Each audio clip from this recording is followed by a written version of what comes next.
Iara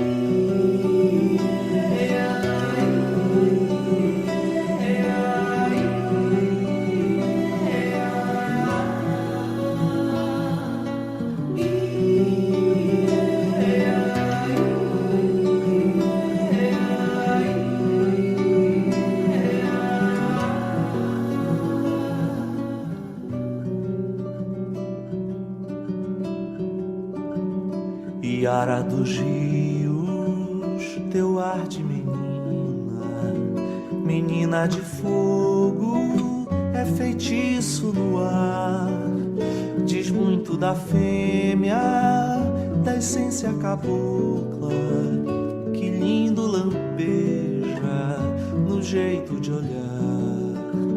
Menina dos sonhos, do menino do mato, tua doce magia me faz desejar beber do encanto que vem dos teus olhos até me perder, até me acordar.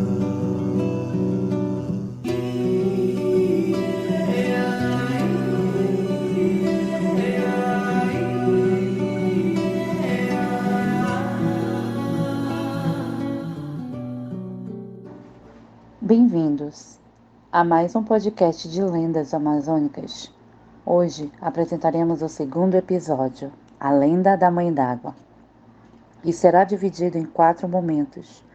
Teremos a participação da professora Luísa Fernanda Vasconcelos, que possui formação em Letras de Língua Portuguesa pela Universidade do Estado do Amazonas, UEA, e trabalha atualmente na Rede Pública Estadual de Ensino.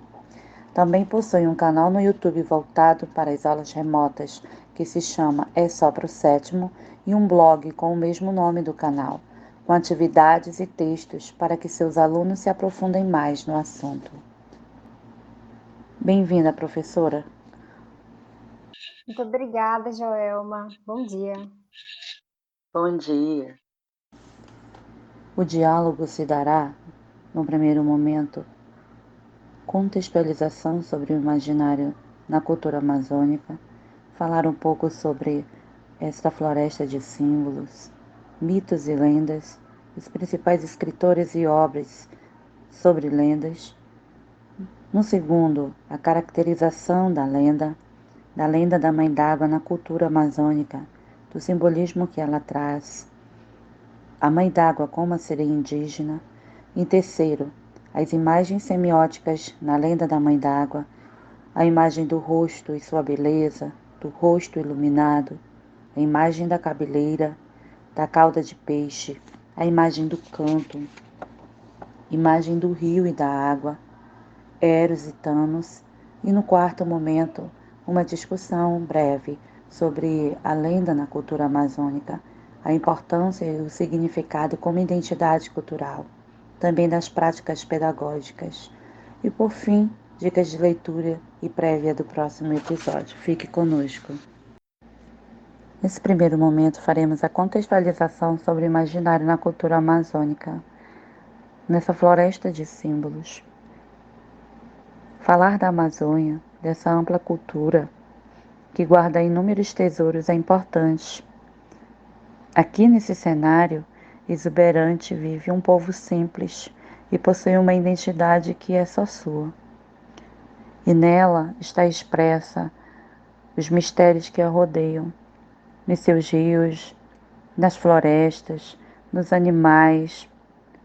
São símbolos que povoam o imaginário do homem caboclo. A história da cultura amazônica passou por inúmeras transformações, Tanto nos seus aspectos sociais, políticos e econômicos. Desde a década de 60, ela tem sido palco de conflitos, tanto de imagens e signos, como também podemos dizer no processo de conversão semiótica. E é sobre isso que nós iremos falar, sobre essa literatura oral, a importância dela, dos mitos e lendas. As lendas em si trazem essa narrativa oral justamente para tentar explicar os eventos que muitas das vezes são considerados até certo ponto, né, aceitáveis. O objetivo é tentar explicar acontecimentos sobrenaturais, misteriosos, os fenômenos da natureza, as suas origens, os seus comportamentos. Além disso, fatos corriqueiros também do cotidiano, né? Câmara Cascudo, ele vai justamente falar sobre essa literatura oral, afirmando que ela possui um corpus amplo e variados, que contém mitos, lendas, contos, causas, adivinhas, canções, sagas, rezas, ritos e provérbios que são transmitidos por via oral, e isso de geração para geração, de forma a manter viva a história de um povo. Por isso a importância desse diálogo. Nesse trabalho com as lendas, irá nos permitir valorizar um pouco mais esse mundo de representações no contexto amazônico, né? Valorizar a identidade do caboclo, porque ele não é apenas um plantador ou um pescador de símbolos, mas essa imagem ela transpassa o mundo natural. A Yara, ela traz todo um simbolismo. Queremos deixar os principais escritores e obras sobre essa temática de lendas do autor João de Jesus Paz Loureiro, A Cultura Amazônica, uma poética do imaginário. A outra é do autor A.S. Franchini, são as 100 melhores lendas do folclore brasileiro. Do autor Silvino Ayara, uma lenda indígena em quadrinhos, bem interessante também, principalmente para as crianças ou adolescentes. A lenda da Yara, Folclore da Amazônia, de Rafael Sol. E nós temos também a lenda da Yara, do autor Maurício de Souza, da Turma da Mônica. Ótimo para as crianças, mantê-las ou ensiná-las um pouco sobre os gêneros da oralidade. Bem, Joelma, na tua fala, a gente pode perceber que até meados da década de 60, Manaus não era muito visível. Ela só veio passar a ser visível na década de 70 para 80, com a vinda da Zona Franca de Manaus, que trouxe pessoas que não eram daqui, né? Pessoas do Sul e principalmente do Nordeste. E antes de começar, já que a gente está falando da literatura oral, eu queria começar com a citação, né, que eu comecei a pesquisar bastante sobre a lenda da Yara em si. Porque eu já, no meu canal do YouTube, é só pro sétimo, eu falei sobre o mito e a lenda, mas eu falei em geral. E pesquisando sobre a lenda da Yara, o Melo Moraes Filho fala que o canto popular, que nasce das camadas inferiores, é a primeira segmentação da vida de uma nacionalidade, o despertar do automatismo consciente e livre das nações. O que eu entendi que ele quer falar é que justamente a literatura oral, o folclore, as lendas e até os mitos, eles vieram do povo, daquele povo, principalmente, como tu deve saber, que não sabia ler, eles não tinham domínio da escrita e nem da leitura. Então, a maioria das histórias, elas são passadas por via oral. Mãe passa para filho, o avô está passando, então o avô passa para a mãe passa para o filho. Então, essas histórias que a gente conhece, elas foram passando de geração em geração. E a lenda da Yara é assim. Só que o que eu percebi é que a lenda da Yara, ela é diferente, porque ela veio de uma cultura europeizada, né? A gente percebe que ela veio de vários lugares. Na Irlanda, na Alemanha, na África, ela tem outros nomes e outras características. É, Joelma? Isso, exatamente. Ela, aqui no Brasil, aqui no Brasil, ela tem traços indígenas. Ela tem aquela pele queimada, aqueles olhos pretos. Na Alemanha, ela é uma branca, loira, de olhos verdes, né? Então, foi isso que eu fui percebendo. lendo a lenda da Yara, né, vendo pesquisas sobre isso. Exatamente, Luísa. É verdade. Esse traço europeu, né, que Uhum. foi deixado como uma marca, nós percebemos isso na lenda, né? Trazendo mais aqui para a região amazônica, conforme ela é contada, nós vemos diferentes traços dessa lenda, né? E Sim. quão importante ela é para a cultura amazônica. Na minha pesquisa, que eu estava lendo bastante sobre mitos e lendas, o mito ele é uma narrativa com o intuito de contar a história, a origem do universo, dos animais, das coisas. A gente percebe que os deuses eles são a divindade, né? Eles são os maiores, então eles comandam o universo. Tem o deus da mensagem, tem o deus da chuva, tem o deus da profecia, né? Tem um oráculo de Delfos, tem o Zeus, o Júpiter, né? O Zeus seria o deus do universo. E teve Cronos, Saturno, Atenas. Então, eles são os donos do universo, eles que têm os poderes das coisas, de dar vida às coisas. Então, os homens, eles seriam minoria. A lenda, ela também é uma narrativa oral, contada de geração em geração. Só que a gente percebe a diferença que a lenda, ela vai falar de entidade. Ela não vai falar dos deuses. Ela vai falar das Uhum. entidades, como a Mani, o Tupã. O Tupã é o criador dos céus, da terra, dos mares. Ele seria o que aqui a gente chama no Brasil, principalmente na região norte, do espírito do trovão. Ele não é o deus do trovão, ele é o espírito do trovão. Então tem essa nomenclatura, ela muda quando ela vem para cá para o norte. O Tupã, ele tem dois filhos, que é a Jaci, que seria a lua, a guardiã da noite, e o Guaraci, que é o sol. Então, você pega o mito, onde tem o deus Zeus, e você pega aqui a lenda que tem o Tupã. Então, tem essa diferença. Mas não é só pelo fato da lenda. Não, a diferença não está também só no fato da lenda ser oralizada.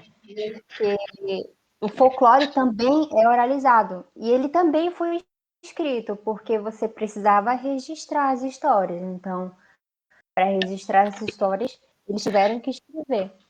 Mas, assim, é uma linha muito tênue mesmo, da diferença entre mito e lenda. Eles têm muitas características parecidas, porque eles estão falando da criação do universo, como a gente escutava quando criança. Então, eles são muito parecidos.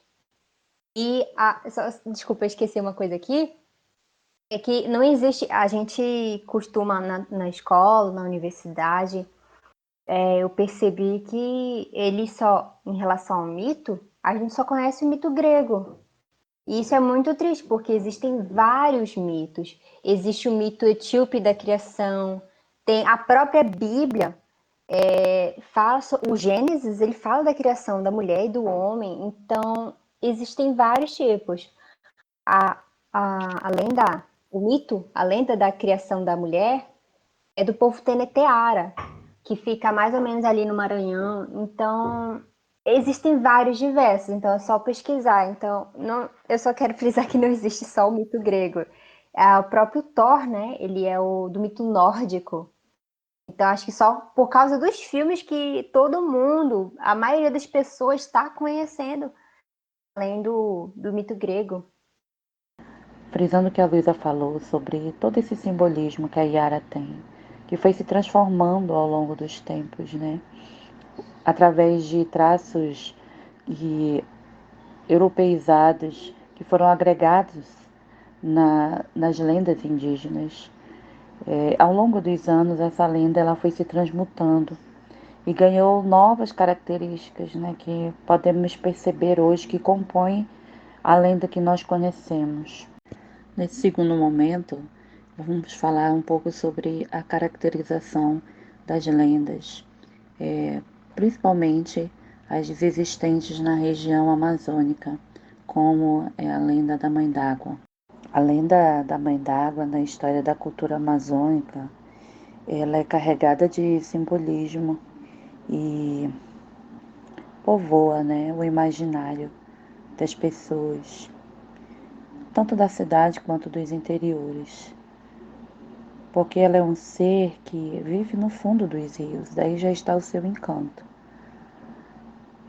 É metade mulher e metade peixe, e, e ela gosta, né, de atrair moços, mostrando a sua beleza através do seu rosto, né, dos seus cabelos. Também deixa submersa a sua cauda de peixe, tudo isso para seduzir os jovens. E o desejo dela, né, é levá-los para o seu reino profundo, fazendo promessas de todas as formas. E o canto dela é uma melodia que não se pode resistir e que também aumenta esse estado de encantamento. O desejo dela é levar a pessoa encantada, né, sobre uma promessa de conhecer seus palácios, de uma vida de felicidade.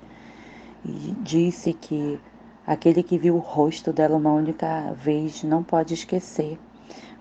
Pode até ter medo no primeiro momento, mas depois acaba cedendo, né? De que forma? Se atirando no rio em busca dela. Então, assim, é uma lenda bem interessante de se conhecer. Nesse terceiro momento, nós iremos falar sobre as imagens semióticas na lenda da Mãe d'Água. Através da semiótica de Charles Sanders Peirce, nós podemos perceber o potencial comunicativo que os signos, esse sistema de signos, ele vai permitir a interação que o homem pode ter no mundo consigo mesmo ou até mesmo com o seu próximo. A descoberta de indícios para a legibilidade das imagens entre os signos verbais e extraverbais ou culturais pode ser percebido nessa reflexão que o simbolismo ele vai manifestar nessa representação sígnica, na superfície linguística do texto, ou mesmo no que ele está representando aqui, como nós podemos observar desta lenda, a imagem do rosto e sua beleza, o rosto iluminado, a imagem da cabeleira, né, a imagem da cauda de peixe, a imagem do canto, a imagem do rio, da água, Eros, Thanos. Então, tudo isso nós vamos agora fazer uma reflexão. A imagem do rosto e sua beleza. O corpo da Yara forma todo um conjunto que ela vai usar como uma via de sedução, de apelo ao amor. Ela vai despertar através disso, né, no outro, essa atração que é fatal. Ela usa o sensualismo como uma arma mesmo, através da beleza dela, que aos olhos do outro parece ser mansa, ela vai atraindo, e o objetivo final é levar aos palácios da morte. Então, esse rosto iluminado, à medida que vai aparecendo, também vai atraindo o olhar, né? Vai exibir a sua história, de quem realmente ela é, né? Vai revelar a pessoa o ser que ela é. O rosto dela traz um apelo ao amor, mas também é um símbolo de mistério, porque o que expressa no rosto é a percepção do visível e do invisível, daquilo que você não consegue expressar. A Yara, ela atrai através do seu olhar. O seu olhar, a beleza do seu rosto fascina aquele que ela deseja atrair. Se nós formos olhar, quando duas pessoas se gostam, é pelo olhar que elas são atraídas, né? Algumas pessoas diziam assim: eu me apaixonei no primeiro olhar, foi no primeiro momento. Então, assim também, nós podemos perceber que esse rosto da Yara, tudo aquilo que representa essa imagem, De uma forma poética. Nós podemos dizer que é uma representação fascinante do amor na sua realidade. A imagem da cabeleira, flutuante, expressa um signo do maligno, pois ela não usa essa cabeleira apenas para embelezar o conjunto do seu rosto, mas é algo que ela usa como uma arma de sedução para cativar aquele que ela deseja. Também nós podemos perceber que as cabeleiras femininas são antigas imagens das ondas nas águas do rio. Loureiro cita que a imagem da Yara, quando ela penteia os seus cabelos nas águas, traz a função de evocar a nudez feminina como algo sexual, como um devaneio fluvial amazônica. Percebe-se que em diversas culturas a cabeleira ela é uma arma de beleza que também chama a atenção, desperta o desejo do outro. Em algumas culturas, nós podemos perceber a importância dos cabelos ainda hoje. Esses cabelos também podem representar força, virilidade, tanto no homem quanto na mulher. Então, a imagem dessa cabeleira é algo que encanta, é algo que existe nele de sobrenatural. Sim, tu começa falando, né, que tem a questão, tem um signo maligno, né? Tem a parte positiva, também tem a parte negativa, porque parece que o rio e o cabelo da Yara são uma coisa só. E até os mais velhos brincam, né? Olha, rio não tem cabelo para te puxar e tal. Então você vai percebendo que tem essa ligação. E como tu acabou de falar, o cabelo da mulher ele tem um poder muito grande, né? É uma questão machista, né, Joelma? Porque lá no Egito, em algumas partes dos Emirados Árabes, a mulher não pode mostrar o cabelo porque é algo fatal, o nosso cabelo é poderoso, ele pode fazer com que o homem caia da bicicleta. Então a gente tem, as mulheres de lá têm que esconder o cabelo, porque senão é causa de vida ou morte. Então é uma questão machista que eles impuseram para as mulheres de lá. Você não pode mostrar o corpo e principalmente o cabelo. Então só fica à mostra, e nem sempre, né? Às vezes fica à mostra os olhos, e nem sempre fica. Tem alguns, eu esqueci agora o nome, aquelas roupas pretas, então elas escondem todo o seu corpo, todo o seu cabelo para não seduzir. Ela não escolhe seduzir, ela acaba seduzindo sem querer o homem. Em relação à imagem do canto, o canto é atribuído a todas essas deidades, né? Todos os deuses. É um imã fatal de sedução, sendo necessário algum artifício para fugir a essa atração. Como no caso na Odisseia, Ulisses ele acaba se amarrando num tronco, né? Ele pede para que as pessoas que estão navegando com ele coloquem um algodão nos ouvidos e ele acaba se amarrando no tronco para que ele não seja seduzido pelo canto das sereias, no caso as mouras. A moura, ela é uma mulher de canto maravilhoso, dona de um dote de tesouros que oferece a quem dela se aproximar por amor. É aquilo que eu estava te falando, que lá em Portugal elas ofereciam os presentes, elas ofereciam os reinos, porque segundo eles, elas eram as protetoras dos antigos príncipes, dos antigos reis. É longa sua cabeleira e sua beleza estonteante, sua voz enfeitiça, e foi com essa forma que o português colonizador configurou provavelmente as narrativas da Mãe da Água, que escultou dos nativos da terra. A imagem do rio e da água. Há poucas regiões do mundo guardam uma relação com seus rios e uma dependência tão grande deles como a Amazônia. É nas águas dos rios, do abrigo profundo de suas encantarias, que o caboclo faz emergir, em meio a tantas lendas, a prodigiosa lenda de amor, a lenda da Iara. Então a gente percebe que a lenda da Iara, a lenda do Boto, né, elas têm a ver com essa imagem do rio e da água. Não propriamente na Iara, A água da morte aparece como um elemento desejado. Não propriamente que a morte seja o objetivo daquele que mergulha nas águas sob o apelo da Yara, mas sob o aspecto físico, é claro que ele vai morrer. Mesmo no caso de acreditar na existência das encantarias, ele sabe que não se pode respirar dentro da água. Esteja certo de que viverá uma outra forma de vida, e que é pressuposto que aquela que ele desfruta nesse dado momento anterior ao mergulho vai desaparecer. Corre para renascer encantado, habitante da encantaria no fundo do rio. Aí, para finalizar, a gente tem a imagem do Eros e do Thanatos, o simbolismo da sedução mortal. O jogo de sedução é o de entregar-se à contemplação. Ela aparece nas águas como o close, o grande plano na câmara escura de um laboratório. Imagem da autodestruição do desejo, da perversão mortal da sedução. O canto e o rosto se aliam numa convergência irresistível do amor que destrói. Os moços que adormeceram nos braços líquidos da Yara jamais voltaram.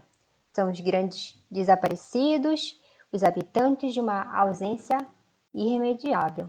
São verdadeiramente acolhidos e abrigados por um amor eterno. Uma situação oposta ao destino de Orfeu. Como todo mundo sabe, Orfeu ele foi tentar pegar a sua esposa no reino das trevas, e uma das coisas que ele devia fazer era não olhar para trás. Só que ele acaba olhando e perdendo ela. Então ele transgrediu esse interdito e acabou perdendo. O que é diferente para o caboclo, porque na hora que ele está olhando para a Yara, ele não tá perdendo a Yara, mas ele está se perdendo, ele está perdendo ele mesmo para sempre. De acordo com o Loureiro, esses encantados eles não realizam prodígios. Podem reaparecer nas águas ou à beira dos rios, mas não seduzem nem atraem. São visagens ou aparições. Bem, nesse quarto momento de discussão sobre lenda na cultura amazônica, vou fazer alguma pergunta direcionada à professora Luísa. Qual a importância da lenda e seus significados como identidade cultural e também para as práticas pedagógicas? Dando o exemplo, por exemplo, do seu trabalho em sala de aula, que seria como se você fosse usar isso para o seu dia a dia, isso seria importante, iria contribuir de alguma forma. Por favor, fique à vontade. Joelma, é muito importante a gente trabalhar com as lendas, com os mitos, com as lendas indígenas aqui em Manaus, no Amazonas. Porque os alunos, eles começam a criar consciência da onde a gente veio, para onde a gente vai. É muito importante você entender a sua raiz. É muito importante você entender da onde você veio, porque assim os alunos eles criam respeito. Eles vão criar assim, um respeito muito grande sobre a própria história deles, porque às vezes a gente não dá importância, a gente não respeita a nossa origem, a gente prefere, como a gente discutiu durante todo o podcast, olhar para o lado europeu, porque o jardim do vizinho é mais verde, o exterior tem mais educação, eles são bonitos, eles são altos, são brancos, então tem toda aquela carga europeizada, americanizada, né? Que a gente acaba importando pra gente, pra cá, pro Amazonas. Então, olhar para nossa identidade cultural e valorizá-la. Então, é por isso que é muito importante estudar as lendas amazônicas. Nas minhas práticas, né, na sala de aula, e ainda não pude voltar para a sala de aula com os meus alunos, trabalhando com esse assunto de lenda e mito, eu percebi que os que fizeram atividade, eles entenderam, sabe? Eles perguntaram, professor, o que que é isso? Por que que é lenda? O que que é mito? Então, você vai começando a criar sementes, as sementes começam a germinar e eles começam a criar consciência. Então, isso é muito importante para os nossos alunos, sabe? Para a sala de aula. Por que que a gente não deu essa aula antes, sabe? Por que que a gente não falou sobre esse assunto antes? Por que que demorou tanto? Um portal muito legal para ti e para mim, né? Eu acho que tu vai gostar muito, é a Nova Escola. A Nova Escola, ela tem vários planos de aula e vários planos de aula sobre lendas.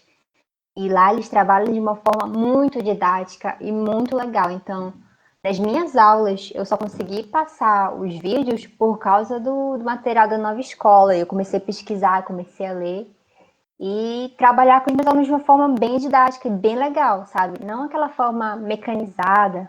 Entendi. Acho que É é isso. verdade. Esse trabalho com as lendas, realmente, ele é muito importante. Sim, eu conheço o site, né, da nova escola. Uhum. Inclusive, também o trabalho com lendas e toda essa significação, esse simbolismo, ele é apresentado também na BNCC, né, que ela traz isso, esse trabalho com a semiótica a partir dos gêneros existentes. Então, trazer tudo isso como algo mais para auxiliar o professor na sala de aula é sempre importante, ainda mais nesse momento que nós estamos vivendo de pandemia, como você falou, precisou pesquisar, precisou se informar, né, e a fundo realmente para poder trazer algo que vai trazer também que chame a atenção dos alunos, porque eu acredito que ser professor também é isso, é não só depositar um conteúdo, mas ele ser aquele mediador, aquele que trabalha e que faz com que os alunos eles possam ter e viver essas experiências, né? Então, da Uhum. importância dessa identidade cultural, nós estamos tão acostumados a vivenciar tudo de fora, as palavras, as frases, né? Tantos símbolos que vieram, fazem parte de quem nós somos, sim, fazem parte. Mas nós precisamos também valorizar aquilo que é nosso, aquilo que nasceu aqui, como uma identidade cultural mesmo, para compreender até mesmo quem nós somos a partir disso, não é verdade? Uhum. De não nos perdermos apenas nas culturas exteriores, mas buscarmos realmente entender quem nós somos no tempo. Bom, diante disso, professora, eu deixo as considerações para você fazer.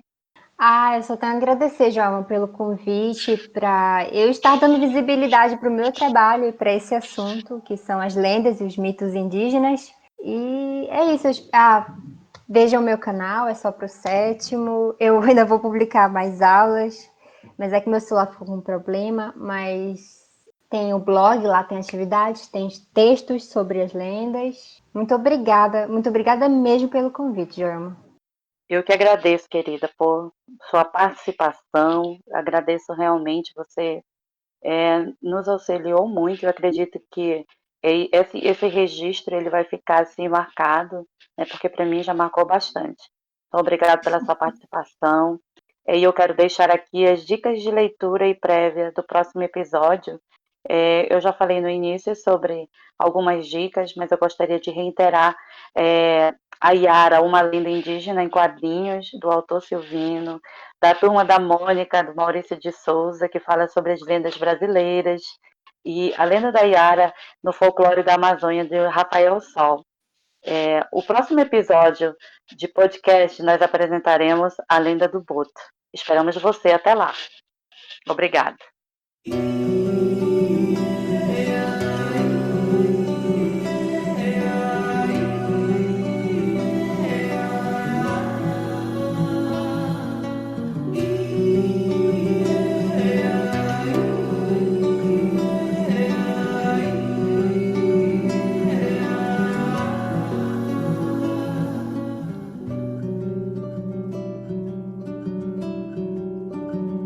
Iara dos rios, teu ar de menina, menina de fogo, é feitiço no ar.